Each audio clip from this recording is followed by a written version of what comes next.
I'm wearing my jacket, but boss said I'm still too cold. Man, I fucked your bitch, she feel that from her head to toes. I need this guap, I couldn't care about my wrist and froze. Tryna hit that belly like home, and now your girlfriend wanna whoa, whoa, whoa. Hello, guys, and welcome to Stay in Place, the podcast. We're back with episode 13, season 2. Yeah, we're back with a bang. And today, Jojo, things have escalated very quickly from the Premier League. And first of all, how are you? How are you doing today?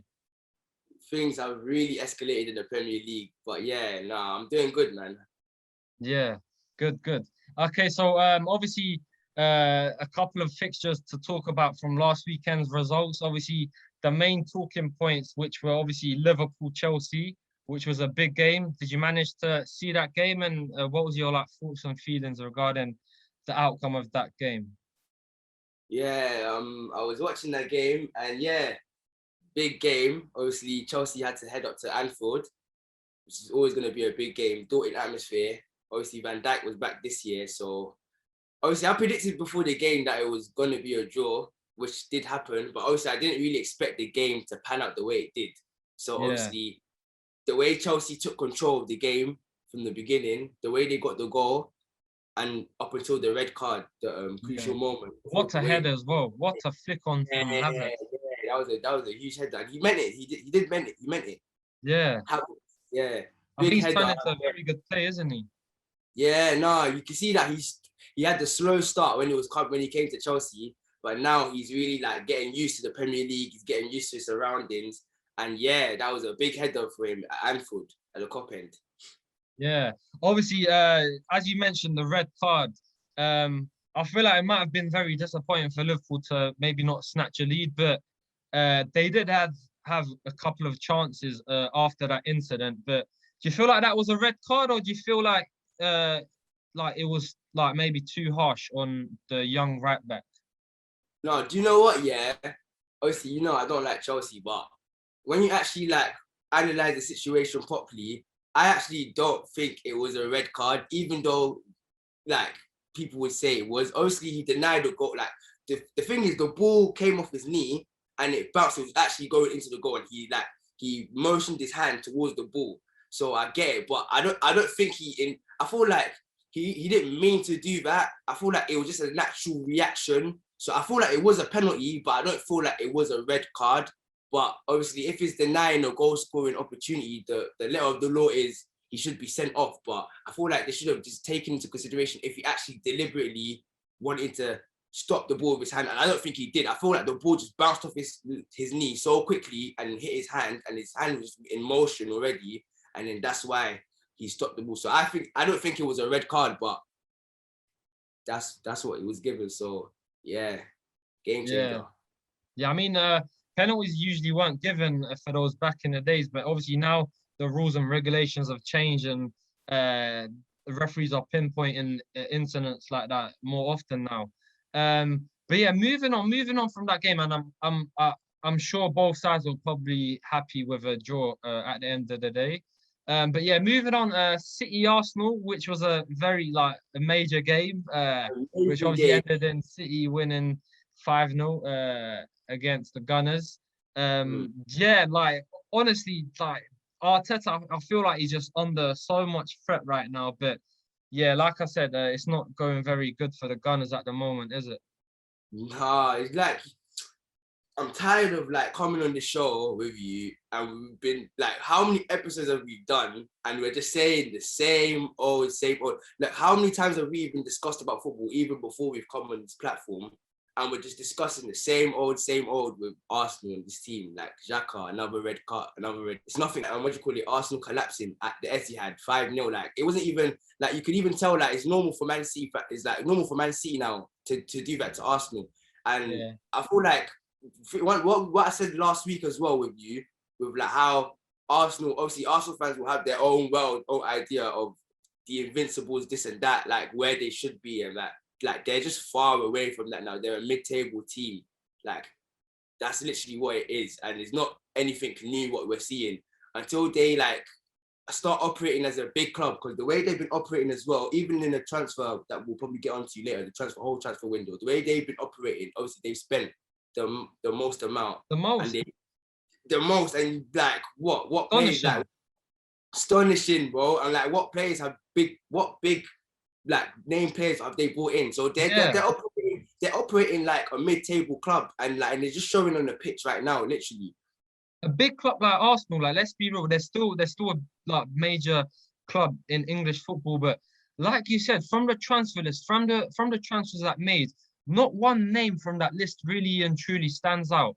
Like the only reason why a player does stand out in that list is because of the price tag. Ben White, for example, that's like a record transfer fee. Like people are talking about Manchester United paying 75 million pounds for Harry Maguire a couple of seasons ago, but 50 million for a 23-year-old who's like coming from a mid-table Premier League side. Like, I just don't feel like he improves the team in this moment of time. But like you said, they did make another a centre-back signing, which we'll get on to in the latter stages of the show.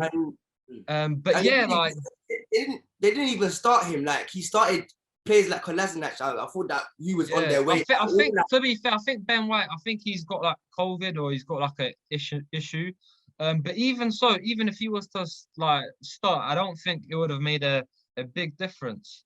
Like they're back, literally Chambers. They're starting Chambers. They're starting like these are all obviously. Yeah, you just let me know the whole with the Ben White thing, but they're starting Arsene Wenger signings. Like I don't like, and before I actually thought like Arteta was like obviously after winning the FA Cup with Arsenal, I thought like maybe he's got something about him. The way he had them playing some sort of football where they were playing up from the back, and then they were working their way through the channels, and then was able to capitalize on opponents like that. Like I thought he had something, but now looking at it, the inexperience is just really showing. They're bottom of the league after 3 games, 9 goals conceded, no points. Like they haven't even scored a goal. Like boy, he is under pressure against. I think they're playing Norwich next, or Burnley, one of them. I can't remember, but he's under pressure in his next game. Yeah. What's more embarrassing is that all of this is going to be shown on footage. If you're not aware of the All or Nothing documentary series that you guys can find on Amazon Prime, like just behind the scenes, the dressing room antiques, like all of this is actually going to be shown like to the public, like, and it's not the greatest start as well. Let's get the popcorn ready because boy, I want to see what he's saying to them at halftime when they're 3-0 down. I want to see what he's saying to them at the end of the game when they're losing away to Brentford on the first day of the season, where everyone's watching you and it's your chance to show the whole Premier League what you can do. Boy, I just want to see what he's been saying and what's going on in the dressing room, because it's a shambles right now for them. All eyes are on you. There's no hiding away. This is what it takes to be a football manager. This is what it takes to play for a big club like Arsenal. Like it comes with pressure. Let me ask you, yeah, do you think he's gonna see out the season, or do you think? Personally, I feel like he will see out the season because of the signings that he has made. I feel like he's gonna be given an opportunity to obviously work with those players and obviously establish a side of formation. I don't know, like Pep Guardiola came out and said he's a very good manager, as he would, but I feel like he will be given another season just to like make a name for himself. But other than that, like beyond the season, I don't really see him staying at Arsenal. If Arsenal do have targets to obviously go back into the top 4 and challenge for major titles, then I don't think Arteta is the man to lead them to that. But yeah, I feel like he will be given opportunity to obviously see out the season and just like experiment with the players that he's brought. And yeah, maybe like. Do you know what I find so wild about it? Yeah, is that I actually agree with you, and I shouldn't really agree with you, but I do. Like, because obviously if he does go on a losing spree, like maybe he might not, like, because obviously like at the end of the day, it is Arsenal Football Club. If he goes on a losing spree, the pressure will be on the owners to get rid of the guy. But from what we were seeing last year, I remember there was a point when they lost to Burnley 1-0 at home. They were like 15th, 16th in the league. If the guy's surviving his job, then like he's probably gonna survive. And I feel like the owners are probably they're probably like they don't mind, they don't care about their club, so they'll like regardless they have to like go on a losing spree completely for them to pull the trigger on Arteta. So I kind of agree with you. I think he actually could see out the season, which would be amazing. And I don't think, they're going to be anywhere near their targets at the end of the season, in my opinion. Yeah. I'm really like speechless at the moment. As much as I don't really like Arsenal, like not even the club, Arsenal fans, like I do feel kind of sorry for them. And obviously it does link back to when Sir Alex Ferguson did leave Man United, and obviously they did go through a downfall of like managers and bad times. But I feel like Arsenal going through the same patch as United did, obviously post Wenger. But I just feel like Arteta, like his tactics so far have been like exploited, and he has like proven to be very like costless in like big games. But I feel like he will be given the rest of the season to show what he's got. And if not, then he's probably gonna get the sack. But yeah, moving on. Obviously, another game that took place over the weekend was Wolves Manchester United. Obviously, the young striker Mason Greenwood with the winner yet again. What a player! I mean, like he's been 3 goals on the bounce. Like he hasn't been called up to the England squad, but I feel like that's a blessing in disguise because obviously he has had like issues on and off the pitch, and I feel like he is young, so it was a good move by Gareth Southgate to like maybe leave him out of the squad for now. But were you able to see the game? Obviously, your Spurs was playing as well, but I watched that game. I watched the Wolves Man United game. Yeah. I watched it. Let me get into before I praise Greenwood first. Let me get into the performance. Yeah, your performance. Yeah, it was actually it was similar to ours, as in when we went there, when Spurs went to Wolves. We didn't. We like they were like Traore was just absolutely all over us, destroying us. Yeah, poor. Yeah, but you guys were like very poor, and I wasn't expecting you to be that poor. I feel like Fred was very poor, very very poor. I don't know why Van de Beek's not getting his chance. I don't know why he's not getting his chance. I feel like Pogba being very deep wasn't it, because it was like for you lot to transition to the attack. Yeah, it was a bit slow and lethargic. Like, so I don't feel like him being deep. I feel like him in the higher positions is just way better. And yeah, you lot but obviously at the end of the day, you guys got the win, the victory. You got the goal. Greenwood is an amazing talent. You guys are very lucky. Very very lucky to have him. So yeah, at the end of the day, it's the 3 points that matter right now. But what do you think as a performance on the whole? Do you feel like that would concern you, or are you just very happy that at the end of the day you're able to get the 3 points? I mean, obviously there is the good side and the bad side of the performance. Obviously, the good side was we did get the 3 points, and as champions, you do have to scrape 1-0 wins against sides the likes of Wolves, who do sit back and play with a back 3 or back 5. But yeah, as a performance, it weren't very good to see, like to watch. Just lackluster, giving the ball away. Like you said, like Fred, he was like really struggling midfield. He weren't picking up players. Traore, there was the middle of the park was just so exploited. Like Pogba, the distance between Fred and Pogba was just too wide. That's why it was allowing Traore to just run through those gaps that were created by the 2 holding midfielders. And like you said, Pogba, like that's not his position. I'd rather stick him on the left-hand side, even though he's not a winger. He wants the license to bomb forward. He wants that free roam. He wants to play in that creativity role. And as we saw against Leeds, him and Bruno Fernandes were just too hot to handle. Like, I just feel like playing him in a CDM role, it just isn't the thing to do. Because obviously he doesn't like defending. He's not very good at tracking back. He just wants to play forward. I don't like this passing to side football as well. But I feel like, like you said, maybe it's time to give Donny van der Beek a chance now, because obviously Scott McTominay's had surgery on an ongoing issue, and I feel like Matic is obviously coming to like to that end stage of his career. He just hasn't got the legs to just run around the pitch anymore. And I feel like Donny van der Beek, like he is the perfect midfielder to deploy in that double pivot role.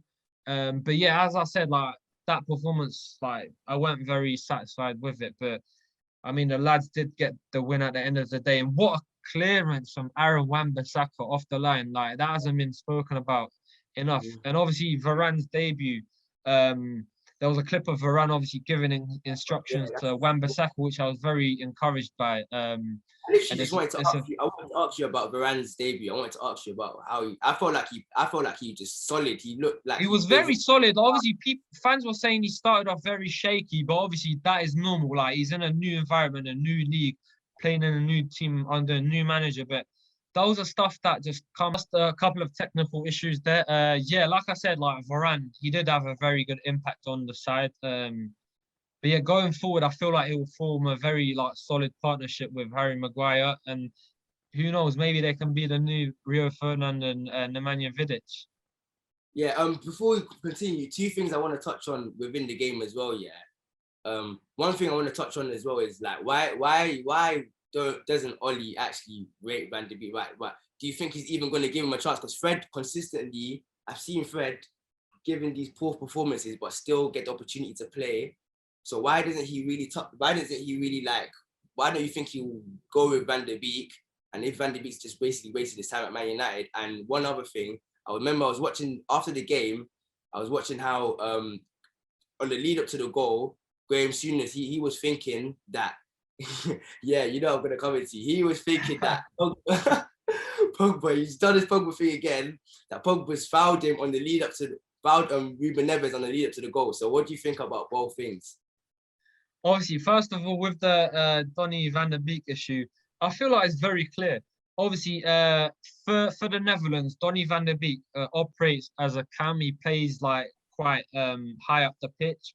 And obviously at United, you do have the likes of Paul Pogba and Bruno Fernandes who play in a position that not that he favours, but he don't really see him as a deep line midfielder. He don't really see him as that tough tackler, that Roy Keane-esque type of player who's gonna like spray long balls from the top end of the pitch through to the wingers or spray passes into wide areas. But I just feel like Donny van der Beek, he just isn't that type of player that's gonna be able to dominate in Premier League football by playing in a double pivot role, whether it's alongside Fred or Scott McTominay. So I just feel like Ollie's trying to obviously just adjust him to the Premier League, and maybe because obviously there was pictures that came out of social media that showed that he has like been working out. He's been working hard in the gym, so he's obviously trying to adapt. He's trying to bulk up because obviously playing a midfielder in the Premier League is a very tough job, and you do have to have an engine on you. But I just feel like Donny van der Beek's position is like taken up right now, and I don't really see him leaving out Bruno Fernandes or Paul Pogba out of the side. Obviously, with Jesse Lingard coming in now as well, I just feel like he's under the pecking order a bit. But we never know. He might get an opportunity throughout the season. If he plays a couple of games, then he might kick on and retain his place in the first team. But yeah, with the Graham Souness issue, obviously, it's just Graham Souness. He's literally just got an agenda on Paul Pogba. But obviously, that was very similar to the challenge that Bruno Fernandes got. I think from Jack Stevens when obviously the draw against Southampton and when Che Adams scored. But I just feel like it was a 50-50 challenge, and Paul Pogba he just about scraped him on the top of his boot. So I just felt like he's going for one thing and one thing only, which was to win the ball. And then obviously Ruben Neves did make a big meal out of it as well. To obviously change the decision of Mike Dean, but it was never a free kick for me at the end of the day. you know, I think of that situation, yeah. All right, Pogba's foot was high, yeah. Like we gotta be real. Pogba's foot was very high, yeah. But then, like Ruben Neves has taken literally 2 seconds to actually deep it and then think about it. Yeah, late reaction. That's what. Yeah. So for me, from time he's done that, that's why the goal should just stand. Because if he's gone down straight away, literally, and he's rolled down, maybe he could have brought the ref, like he could have like conned the referee. But from time he's literally he's Pogba's done what he's done, and then he's literally running for a bit, and then he just turned around and gone down. Literally, in my mind, I'm thinking he might have not even touched you here. Like he might have even touched you. So yeah, I just felt like the goal should stand. But obviously, Graham Souness was so like eager for the goal not to be. And different camera angles shows different like reactions and different like shots of the actual challenge as well. Like, and obviously he made a big fuss about it, but yeah, luckily Mason Greenwood got onto the end of it and stuck it in the back of the net. But yeah, it was obviously a very poor performance from United, but obviously the win was there at the end of the day, and obviously they move up the table. Another obviously fixture that took place was obviously Spurs Watford. Son with the winner, which was a free kick. Can I say one thing? Yeah. Top of the league, hey, top man. No, I got to clap that, like three wins on the bounce. It's a very good start to the season. And as we were discussing, like a couple of episodes back, like obviously people weren't really talking about the likes of Tottenham or Liverpool, because obviously because of the transfers that City and Chelsea and United made, but obviously you guys are doing your thing, and I fully rate that. And I congratulate you on that. But yeah, hopefully you're able to keep up throughout the season. Obviously with Harry Kane coming out with a big statement and saying he's staying at Tottenham, so I feel like that's very good news for you guys. That's huge. That's huge. That's definitely. It just changes. Like even though we were winning these games, it's still like when you have Harry Kane in your team, it just changes where you're lying in the table. The guy's gonna bring us 20 goals. Like it's big, it's huge, and yeah, it probably takes us from like being maybe a team just creeping into the top 6, because obviously you know how Leicester have improved their team, how Villa have improved their team. It takes us from that to maybe we could actually be challenging for the top 4 this season, and you never know, even maybe more the way we're playing right now. But obviously being realistic, the top 4. But yeah, getting into the performance, the Tottenham Watford performance, yeah, it was a very good performance. Obviously we were onto them, especially in the second half. We were onto them literally. We just couldn't find the goal, but obviously we were able to find the goal through Son, which was very positive. The only thing I would say is about there's not really a negative, just something for us to think about is obviously we've got the wins, but obviously against Wolves it was a penalty. Against Watford it was a free kick that just literally went in. So like just for cause of concerns on like if maybe hopefully like we're able to like create more opportunities and score more goals in the future. But 3 out of 3 wins, Nuno, first manager in like 72 years to do that for our team, like it's fantastic. And yeah, I'm not gonna lie, I wasn't really keen when we first got him. I won't even lie, I wasn't really keen when we first got him. I felt like us being in talks with Conte, someone that just won at Inter Milan and has won it at Chelsea with Victor Moses and Alonso as his fullbacks, and then just because we couldn't really meet his demands, and then we've just gone for Nuno. I wasn't really like impressed with that, but after seeing these first 3 wins that we've got and the style that he's trying to implement with in our team with this 4-3-3, and having Oliver Skip as a holding and Dele's new transformed position and Tanganga shining on the right, I'm really happy. And yeah, we've just made another new signing, getting the right back off the guy Arsenal also wanted as well, but he obviously wanted to join our team, because why would he want to join Arsenal? Because why would you want to join Arsenal at point, bro? Yeah, like it's looking really good for us, and we've got Crystal Palace next away. Hopefully we can try and get 12 out of 12. I want us to keep this momentum going, and yes, good things are happening for our team. Yeah. Yeah, like you said, yeah, good things are happening. I just feel like, as a whole, like the club, the whole team just looks re-energized, revitalized. It just looks, things look on the up for you guys at the moment. Obviously, you made a signing, which I'm gonna get onto in more detail just in a bit. But yeah, you did get the win at the end of the day. And obviously with the formation change and the likes of obviously Oliver Skip coming in, Dele Alli performing at his best yet again.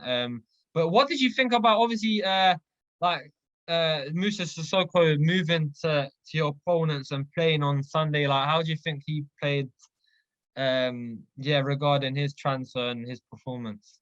Yeah, no, I'm not gonna lie. See, with Moses Sissoko, obviously, when he first came into the team, he struggled, and then he really like he's one of the players that turned it around with the fans. Because I remember when he first came and the way he was playing, his performances, they like everybody hated him, including me.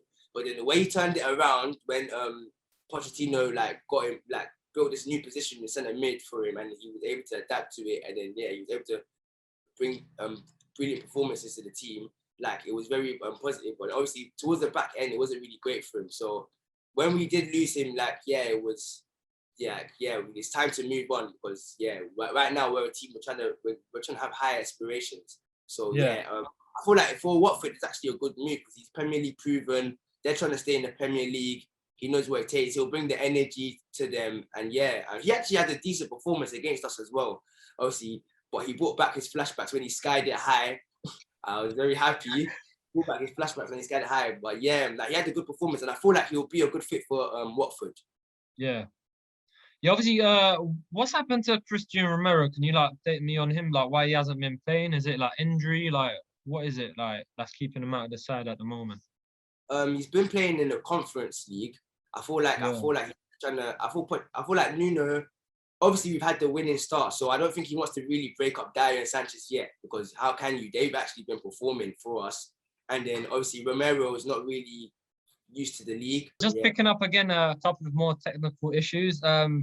Yeah, like we said, yeah, it was a win at the end of the day for Tottenham Football Club. And yeah, moving on.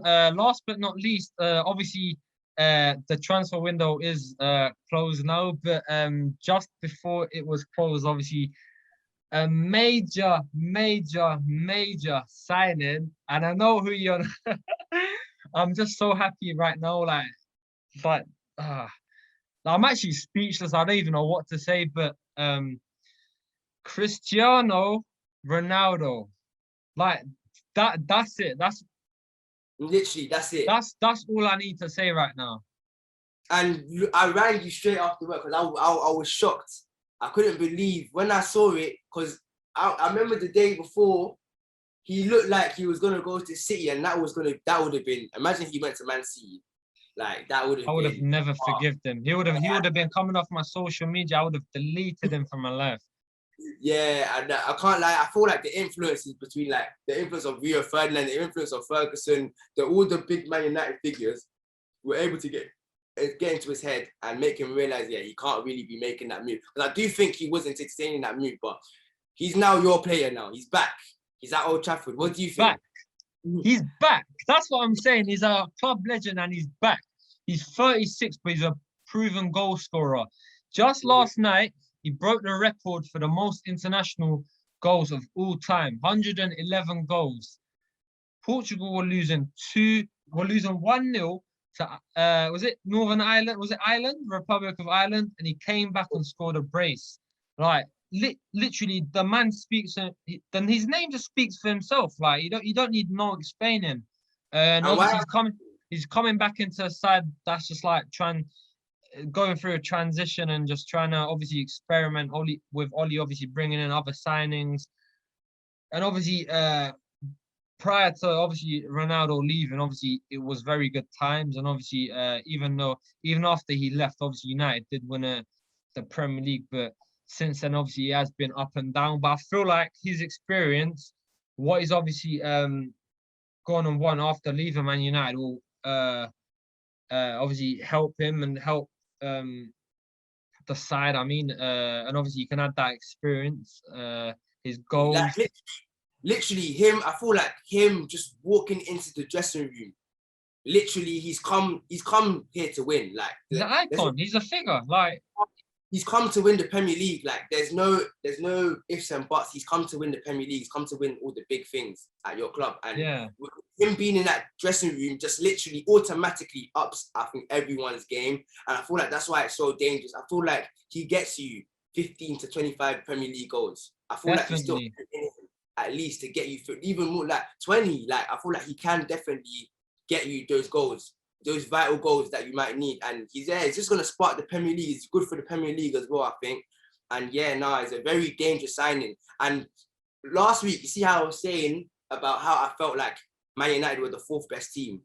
I feel like this signing, I don't know, maybe people might think, oh, I'm just going over the, what do you call it? I'm taking it over the top because he's 36. He's not gonna, like, this signing takes you from being the fourth best team to you're now, I feel like you're now up there.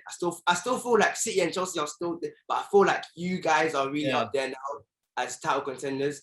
So yeah, I feel like it should be like just good news for United fans, United the club, and yeah, like a big year for you guys. I feel like it's looking on the high at United. Obviously with Ronaldo obviously coming in, Cavani boosting up his fitness. Obviously Marcus Rashford is yet to come into the side. Obviously Varane just made his debut the other day alongside Sancho, who will get used to the side and have a better understanding of how Oli wants to play. So I feel like things are looking on the high, and obviously he will add his goal tally and his experience, and he's a leader at the end of the day. On and off the pitch, I feel like it will benefit United on both parties. But yeah, like I'm just so excited. Obviously, he's a club legend. To see him back is just amazing, and I'm just so happy to see how things go for him. Obviously, most likely get a season or two out of him, but I feel like we'll have good times and create many more memories. And just to even get a season out of him is huge. Like I just personally think it's huge for you guys. Like just to even get one, you want to get 2 seasons out of him, but just to even get one good season out of him, which I definitely think he will. I feel like he's always been a trade. Like he trains well. Like his body's in good shape. The guy's gonna spark the Premier League. So it's just it's like for me it's huge, and even for like the young players coming up at your club as well. Just looking at like people like people players on the first team that are idolizing him already. So just to play around him to see how he goes about his business and how he what he does well into producing on a pitch is just huge for the club. Yeah, so I feel like it's exciting times. Yeah, like you were saying, like in the episode where obviously we spoke to David Bellion, and he spoke about how hardworking he is. Obviously, comes to train an hour before and leaves an hour before all of the other players. I feel like his lifestyle and his footballing ability is going to help the other players, the likes of obviously Rashford and Greenwood and Martial and even Jadon Sancho, who can learn from him and pick up obviously skills and add that to their own game. But I feel like all round, like even if it went to be a goal scoring or record breaking season for him, I feel like even like you said, even his presence on and off the pitch is going to have a huge, like, significant impact on the club and on the players and on the team. Where do you think you're going to utilize him? Like up striker, he's going to definitely play up. I feel like he's come to that age where he's not really looking to like track back and stuff. He's like more trying to stay up, on top of the pitch, like quite high up. So yeah, I don't really feel like Ollie's gonna deploy him as a winger. Maybe in like games where he wants to play the likes of Cavani and Ronaldo together. But yeah, I feel like his position nowadays is that striker role, just to be in the box, because that's what he does. He scores goals. Yeah, whether it's right foot, left foot, or header. Yeah, boy. Yeah, he's gonna spot the Premier League for sure. Yeah, and I feel like he's gonna take the number 7 now. Now that's obviously Daniel James has moved to Leeds for 30 million. I feel like that's gonna mean that Cavani's gonna take the number 21, who he wears for his international side, Uruguay, and obviously that means it's gonna free up the number 7 for Ronaldo, which is going to be a very good comeback. And I feel like it's going to be a very good reception when he's back for the Newcastle game. But yeah, like I said, the other transfers that took place, obviously Willian, he's cut his contract short to save Arsenal 20 million. So he's back in Brazil. What do you think about that? Do you feel like that was a good gesture from the Brazilian? Yeah, I mean, he saved Arsenal. That's all I can say. He saved Arsenal. Adrian William, that was a terrible signing on their part already. Like them signing Chelsea rejects has not really benefited them, but that's what they've been doing. Yeah, not obviously he's not really a Chelsea reject, but he was coming towards the end. Like he basically done what he needed to do for Chelsea. Like he shouldn't really have a 3-year deal with that team. Yeah, but yeah, it was good for that club. If you save them 20 million, that's a good gesture on his behalf. Yeah. Best of luck to Willian. Obviously, a couple of more incomings at Spurs. Obviously, Pape Sarr, the youngster who's loaned back, and obviously Emerson from Barcelona for 25 million. So, what's your thoughts and feelings regarding those two signings? I'm excited to see what this Sarr will bring next season. Obviously, he's still gonna finish off the season, but then obviously he's gonna be able to. We're gonna see what he can do next season. I'm very excited of this young prospect because I've heard a lot of good things about him. So yeah, I'm very excited to see him and the right back Emerson. Yeah, I'm excited as well for that. Obviously, we needed a right back because Ori and Doherty are not cut it. Obviously, Tanganga is the only right back our club. Obviously, we need someone as well that has experience as well. Not saying Tanganga can't get in. He can definitely. But we need someone as well there, just in case things go wrong. You never know. We can't just rely on a young guy to come in and for the whole season. We need someone proper, and I'm very happy that he chose us over them because everyone's seeing the light right now. But that's not the place you needed to be. We're the place you need to be. We're top of the league. Everything's going for us. New manager, nice stadium, everything. So so I'm very excited of the season. Good times ahead for Spurs. And obviously, I haven't really seen that much of him, but I feel like he could therefore, just because he has experience, I'm very happy that went out to get, because we kept Ndombele in the end because we couldn't get rid of him, so we didn't really need a creative player. I feel like we can still get the best out of him, even though through all of his drama. But yeah, we really needed the right back, so yeah, I'm very happy. Yeah, and obviously Aurier, who had his contract terminated, which I was very shocked about. How did things play out with that? Obviously, it came out of the blue, and obviously you did make a signing on deadline day, but no one saw Aurier leaving. Yeah, I thought he was just gonna be able, he was just gonna see out his contract. To be honest, I didn't think that anything, or he was gonna go. I didn't think it was gonna come to that conclusion, but obviously it did. We signed him from PSG for about 20-something million as well. Guy was a liability at the back. For so many silly penalties, and he did he had good times, a couple good times, but he was just such a liability. We couldn't really. And Nuno's, I'm really happy because Nuno's addressing these problems already. And one thing I like as well is that he sold Doherty to us as well. So Nuno could have just come in and just thought, even though Doherty had a terrible season last year as well, just bring him back in. But he's realizing there's things that need to be addressed, and that was one thing he addressed. It was a surprise because I thought he was gonna probably be on a reserves team or something to see out his contract. But his contract got terminated. So all the best of luck to Aurier. And obviously, last but not least, Saul, which was a major loan signing for Chelsea, who have added to their ranks of a midfield, which consists of obviously Jorginho, Kante, Kovacic. What do you think Sal's going to add to that midfield and that Chelsea side? So it just shows, before I talk about what he adds to them, just shows how Chelsea are serious. That is a team they're not playing games. They didn't play games this window, and they want to go out there. They want to go win the Premier League. They won the Champions League already. They got the winning mentality already as a club, as a team. I hate to say, but they do. And they've just brought in another huge midfielder from Atletico, Saul, who's He's a very good box to box. He'll probably bring. I feel like he'll bring energy into that team. And yeah, like he's also another option just in case. Maybe you never know if an injury happens to Kovacic, injury happens to Jorginho. He's another deadly option. So it's like, yeah, it's just for Chelsea fans, it's just good signs for them. Like they're just such an ambitious team, and yeah, it's another one of them Chelsea signings that every other team just looking at it just jealous about. That wish it was us. Yeah. The Premier League is looking very, very serious this season, and I'm actually so excited to see how it plays out. And obviously, next week, this week, there's no Premier League football as it's the international week. But obviously, just before we finish up, the next set fixtures, which include Crystal Palace, Tottenham, Arsenal, Norwich, Leicester, Man City, Manchester United, Newcastle, and Leeds, Liverpool.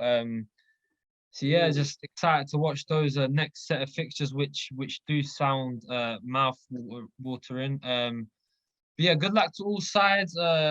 Another successful transfer window finished. And yeah, we'll be back after the international break, guys. Thank you for watching. Thank you, Jojo, yet again for sticking beside me. And yeah, please do the usual. Please like, comment, subscribe, and most importantly, share. Viva Ronaldo, we're out. I'm wearing my jacket, but boss said I'm still too cold. Man, I fucked your bitch, she filled that from her head to toes. I need this guap.